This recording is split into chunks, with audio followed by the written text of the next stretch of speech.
This is the USA Network.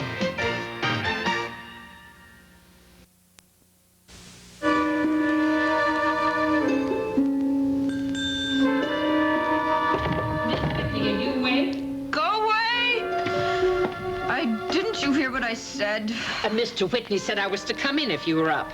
Oh, I just love that when people do that. They break down the door and then they want to know if you're awake. He wanted to make sure you were all right and to ask if you were coming down to breakfast. No. The answer to both questions is no. I am not all right, and I am not going to come down to breakfast.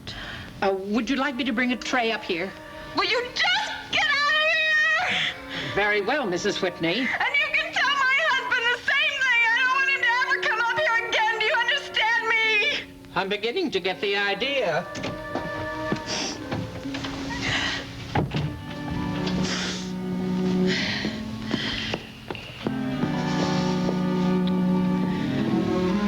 That man has been trying to ruin me, Raven. He's been trying to hurt me every way that he can. He was just stabbed. I thought that my enemies were your enemies. And here you are, you're going and you're holding his hand? I'm going upstairs. Well, how is he, Raven, huh? Is he on his deathbed? To kiss him farewell? No, he's fine. As a matter of fact, he's going to be perfectly okay. Does that make you happy? No. Well, it does me.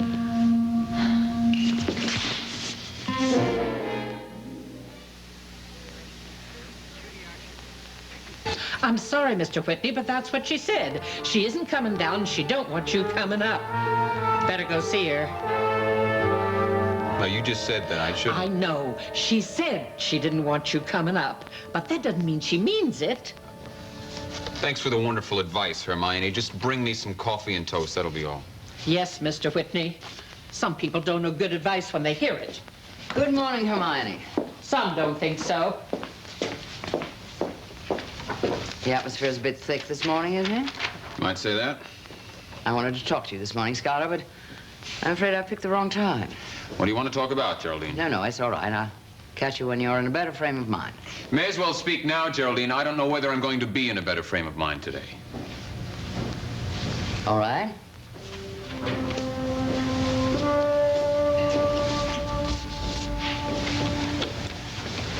Skylar, why didn't you tell me about the watch? What are you talking about? I told you all about the watch. I thought we cleared that business up the other night. Not really, no. I told you and Raven why I got another watch. Now, what's so damned important about it? But you didn't tell us. Oh, that is to say, you didn't tell me about the watch and Gunther Wagner.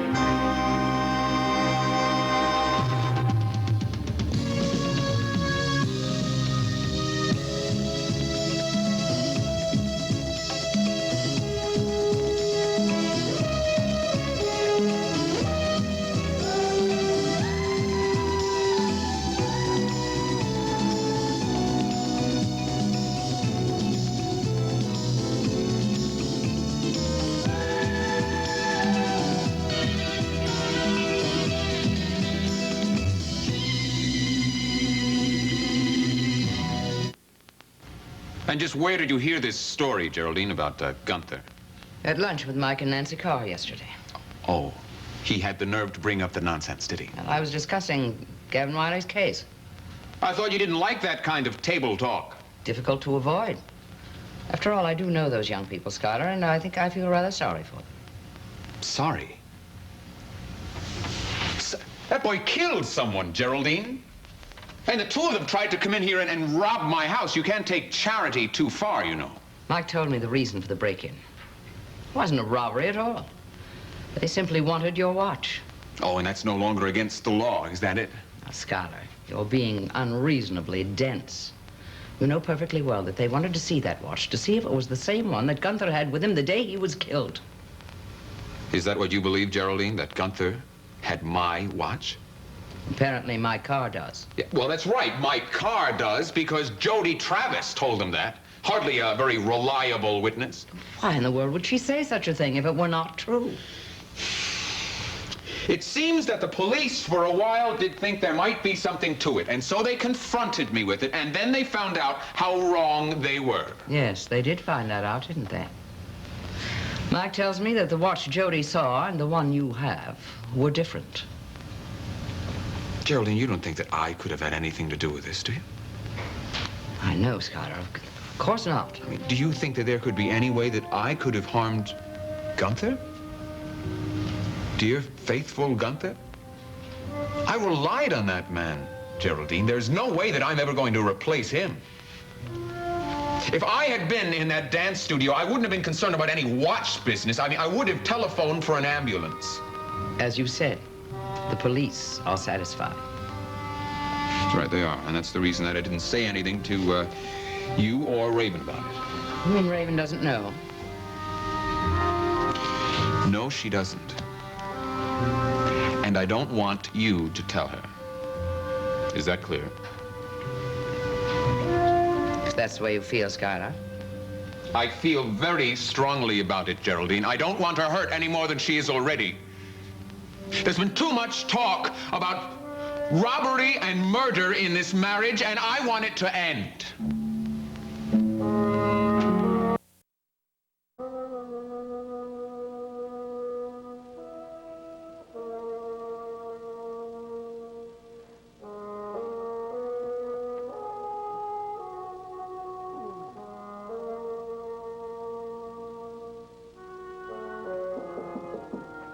Come in.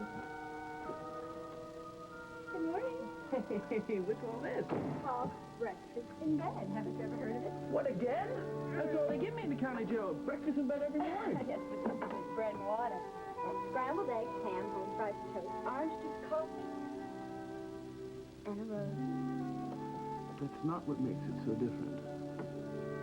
You're what makes it so different.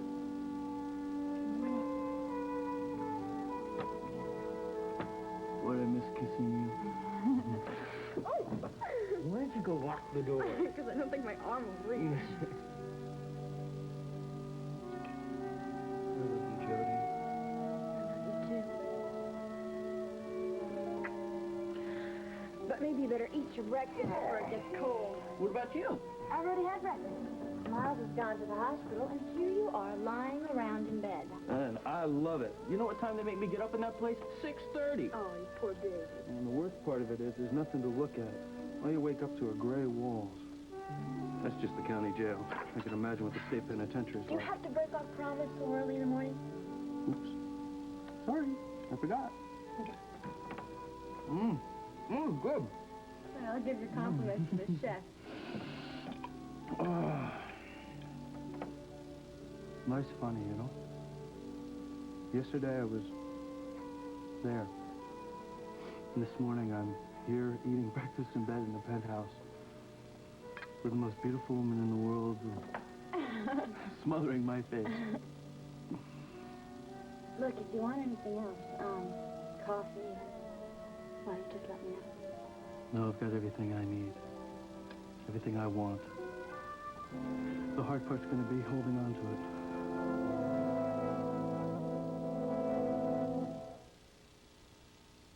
Oh, musty odors. We need our... Your life, Tyler. That's going to put Eddie Lorimer away for quite a while. Is he in the cooler yet? No, he's on his way back to New York City. NYPD couldn't wait to get their hands on him. Yeah, well, they're not the only ones who are happy about it. Did you get a load of these flowers? Oh, that's nice. Girlfriend? No way, these are from an insurance company. You kidding? No, it's the same company that handles the insurance policy on Eddie's partner. That's right, that's right. They were just about to make a $500,000 payoff. You saved them a bundle getting that confession. I wonder if I could get a commission out of this. They know they can't offer it to you, and you know you can't accept it, so don't ask. All right, I guess I better return the flowers, too, huh? Well, you want the flowers, keep them. Chief, something else did come up in this case. That's why I wanted to talk to you as soon as possible. Yeah, you got my attention. Go ahead. Calvin tell you about those two other guys? It was Chummy Davis and a friend of his, Vincent somebody. Yeah, we already picked them up for interrogation, but they're small-time stuff, just penny ante gun dealers. Did you happen to get a hold of their books? No, they must have realized they were about to be arrested. They burned everything. That's too bad. But I do remember seeing in one of those books a notation that showed a transaction with Gunther Wagner. Calvin said something about that Gunther had bought a box of blank cartridges, but Calvin didn't know why. Yeah, I don't either. But it must have been fairly recent. You know, Calvin went to see Sally Whitney about that, but... You know, Whitney, he wouldn't give us the right time of day on that fancy pocket watch of his. Yeah, I'm sure he said he knew absolutely nothing about it. That's right. Well, Chief, I've had a lot of time to just sit around here and think, and you know, you can't help but wonder, what does a guy do with a box of blank cartridges? He puts them in a gun. Yeah, but to our knowledge, Gunther didn't carry a gun. No. But Gavin Wiley did. But that doesn't track, because the bullets we found in Gavin Wiley's gun were live. I don't know. I just think it's something that we ought to be thinking about. Sorry, but I'll have to shoo you out now, Chief Mallory. It's time for me to change Mr. Tyler's dressing. Okay. Some guys have all the luck. Okay. I'll stop back in this afternoon and see All what... right, Chief. You think about those blanks. Okay. Well, how are we feeling today? Well, we are thinking that we're probably going to be out of here in a couple of days. And if we are, how do we feel about having dinner together? Okay. Miles. Oh, Copper. Just been to see Damian? Yeah, he looks a lot better than I thought I would. You, heard what saved his life? Yeah, I understand he was wired for sound. The knife glanced off the tape recorder. Yeah, maybe all my officers should be wired up. They're changing his bandage. Were you going to go and see him? No, as a matter of fact, I was on my way to see another patient. Just admitted. Somebody you know, as a matter of fact. Who? It's Jinx Avery. Jinx? Yeah. What's the matter with her? I don't know yet. I mean, I don't know why she was admitted now. I intend to find out. Well, is it all right if I come with you? Yeah, sure.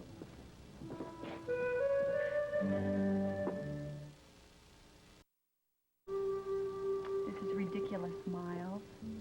All I did was pass out in a department store. That could happen to anybody after they looked at the prices. Well, it's certainly the time of year for that syndrome. You know, we count on at least a dozen comatose Christmas shoppers every December. Well, that's all it was. The store was hot and crowded. All those people were pushing and pushing. Well, I know these last days of shopping are the toughest. I know, I just wanted to get out of there. Everyone looked so full of life, so confident of tomorrow. I couldn't stand it. I just couldn't stand hanging around and... Look, I don't want another doctor. No, it's Derek.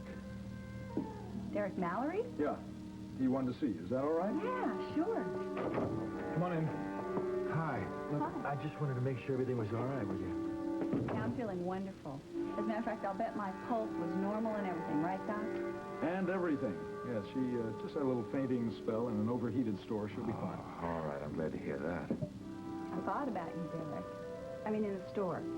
So I was looking at their gigantic Christmas tree, and it made me think of that sweet little tree you brought me. And that's what made you pass out? Well, I like mine better. Well, look, I can understand why you might pass out in a crowded department store, especially this time of year. Everybody's under a lot of extra pressure. Well, the funny thing is, I'm not really. I mean, I don't have to get Christmas presents for anyone. Now, listen, Jinx, I don't know whether I'd buy this friendless trip of yours. Well, I did have friends. It's just that they were in the acting company that left town without me. Well, then you can just make new friends now. Huh? You could start at our place, at our party. You're coming to that, aren't you, Derek? Yes, I just got the invitation this morning. I know you're going, so why don't we go together? That would be very nice. Well, just make sure you get plenty of rest between now and then, will you? I'll be her watchdog.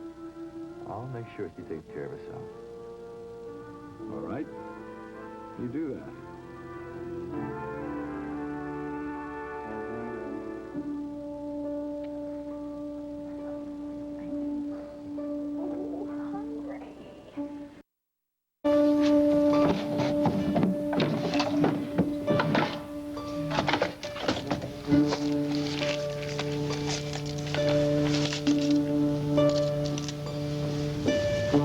It's your breakfast, Miss Whitney.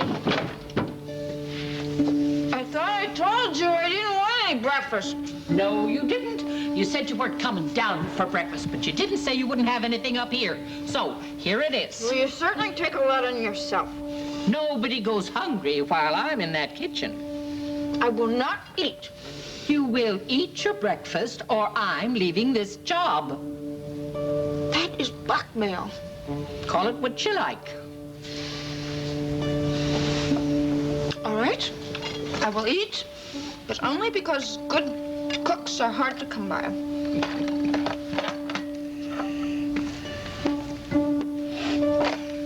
Well, I'll leave the mister to see you finish the rest.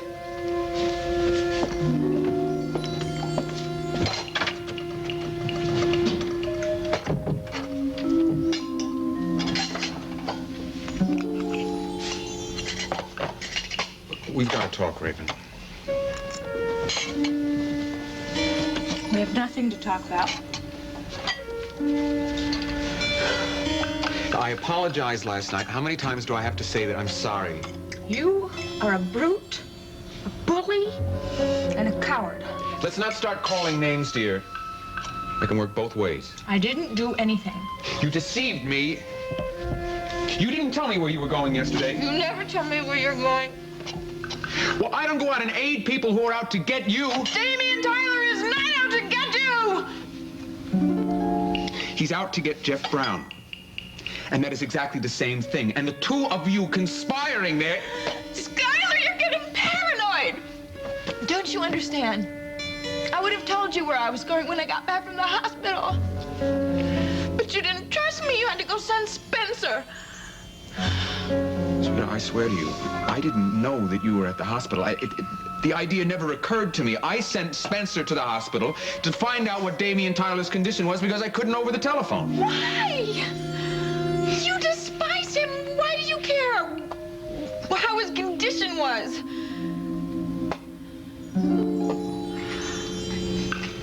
You wanted him dead. Skylar, you wanted Damian Tyler to die, didn't you?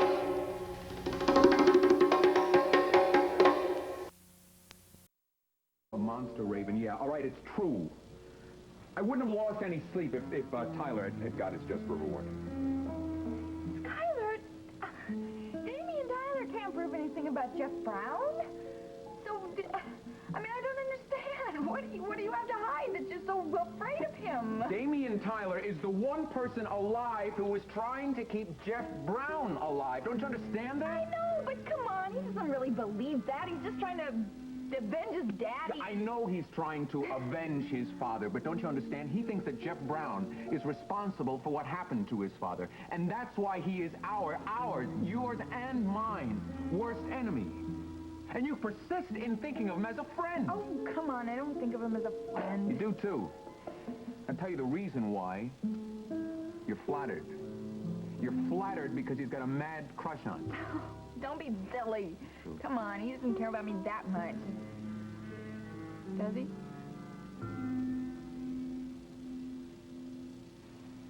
How am I going to make this up to you, baby? Hire me a plastic surgeon.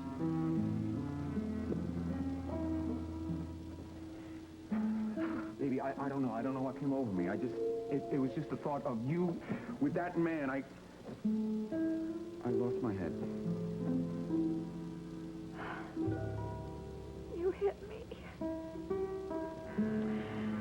And it wasn't the first time either. It hurt. Oh, baby. It won't happen again. I promise. I promise you it won't. Hey, look. Come here. I know what'll make you feel better. Here.